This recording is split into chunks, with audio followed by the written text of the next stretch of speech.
across the vast, sun-scorched landscapes of America lie silent monuments to ambition and despair. These are the ghost towns, skeletal remains of communities that once pulsed with life, only to be abandoned to the wind and dust. Today, we are embarking on a journey into the heart of these forgotten places, peeling back the layers of time to uncover the stories etched into their decaying foundations. From the gold rush frenzy of the Wild West to the quiet decline of industrial boomtowns, each one has a unique tale of hope, hardship, and ultimate desertion. What happened here? Why did everyone leave? Join me as we walk the empty streets and listen to the whispers of America's ghost towns. Our first stop takes us deep into the unforgiving desert of California, to a place synonymous with the boom and bust cycle of the gold rush, Bodie. In the late 1870s, Bodie was a bustling, chaotic metropolis. Imagine this, nearly 10,000 people packed into these hills, with over 60 saloons lining the main street. It was a town of extremes, fabulous wealth pulled from the mines and infamous for its lawlessness. Brawls, shootouts, and robberies were daily occurrences. The local paper once noted a little girl, upon learning her family was moving to Bodie, prayed, "Goodbye God, we are going to Bodie."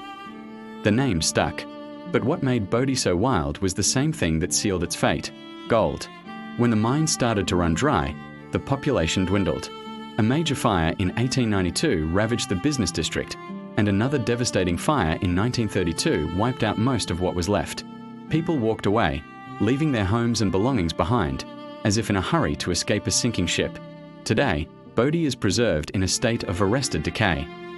It's not restored, but maintained just as it was left. Walking through its silent streets, you can peer into windows and see tables still set for dinner, goods still lining the shelves of the general store. It's a haunting, tangible connection to a past that feels both distant and eerily present. Each dusty artifact whispers a story of a life interrupted, frozen in time. From the goldfields of California, we travel east to the rugged mountains of Colorado, to a town with a story that's both tragic and inspiring: St. Elmo. Founded in 1880, St. Elmo was another mining town, thriving on gold and silver. It was a vital supply hub, connected by the Denver, South Park, and Pacific Railroad. Life was hard, but the community was tight-knit. They had a general store, a telegraph office, and even a dance hall. For a few decades, St. Elmo was the picture of Rocky Mountain prosperity.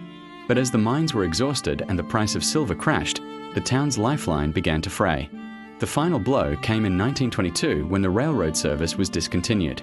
The story goes that the remaining residents took one last train ride out of town and simply never came back. However, a few hardy souls refused to leave. The most famous were a brother and sister, Annabelle and Anton Tony Stark. They became the town's unofficial caretakers, living there in isolation for decades. Annabelle ran the general store and post office until her death in 1960. People called her the ghost of St. Elmo. Thanks to her family's dedication, much of the town remains remarkably well preserved. It's a testament to the stubborn resilience of the human spirit, a reminder that even when a town dies, its memory can be kept alive by those who refuse to let it go. Now, let's journey to a ghost town born not from gold or silver, but from black coal and bitter conflict: Thurmond, West Virginia.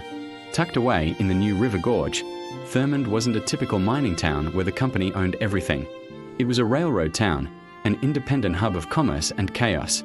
In the early 1900s, its depot was one of the busiest on the Chesapeake and Ohio Railway. With 15 passenger trains a day, the town was constantly buzzing.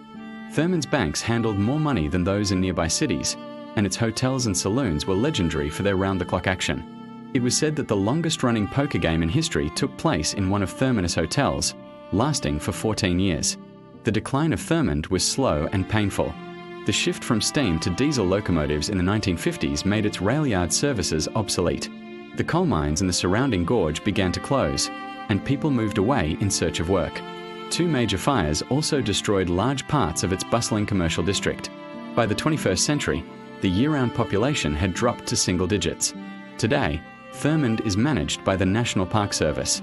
Its silent, imposing brick buildings stand as solemn reminders of an industrial age powered by coal and steam. Walking its tracks, you can almost hear the phantom echo of the train whistles and the raucous energy of a town that once thrived on the edge. Our next destination takes us to the vast, windswept plains of Montana, to a place where vigilante justice wrote the law: Bannack. Established in 1862 after a major gold strike on Grasshopper Creek, Bannack became the first territorial capital of Montana. Like Bodie, it was a rough and tumble place, attracting prospectors, merchants, and a dangerous criminal element. The town's isolation made it a perfect hideout for outlaws. In fact, its sheriff, Henry Plummer, was secretly the leader of a ruthless gang of road agents known as the Innocents, responsible for over 100 robberies and murders. The citizens, fed up with the lawlessness, took matters into their own hands. They formed the Montana Vigilantes, a secret committee dedicated to bringing order to the territory. In a swift and brutal series of actions in early 1864, they rounded up and hanged Plummer and his gang members, effectively ending their reign of terror. Bannack continued to thrive for a while, but as the gold became harder to find, people began to move on to more promising strikes, like the one in nearby Virginia City. The town slowly emptied out. The last residents left in the 1970s, and today Bannack is a beautifully preserved state park. Over 60 structures remain, many of which you can enter. Standing in the gallows where Plummer met his end, you can feel the chilling history of a town that had to create its own justice in the untamed wilderness. Not all ghost towns were born from the Wild West. Our final story brings us to Centralia, Pennsylvania, a modern ghost town with a fire burning beneath its feet. Centralia was a prosperous anthracite coal mining town for over a century. Its community was stable, with churches, schools, and generations of families who called it home. But in May of 1962, a seemingly routine fire set in a landfill ignited a nightmare. The fire accidentally spread into an abandoned coal mine shaft beneath the town, and it never went out. For years, residents were largely unaware of the inferno raging below them. But by the late 1970s, the signs became impossible to ignore.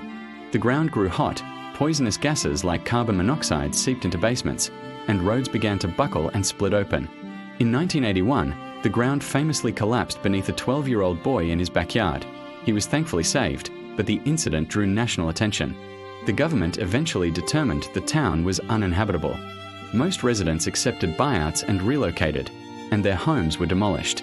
Today, Centralia is an eerie landscape of empty lots and overgrown streets.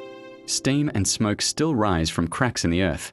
The Graffiti Highway, a stretch of abandoned Route 61, became an impromptu art gallery before it was recently buried. Centralia is a stark, haunting reminder of an environmental disaster still unfolding, a town erased not by economic bust, but by an unstoppable fire that continues to burn, consuming its past from below.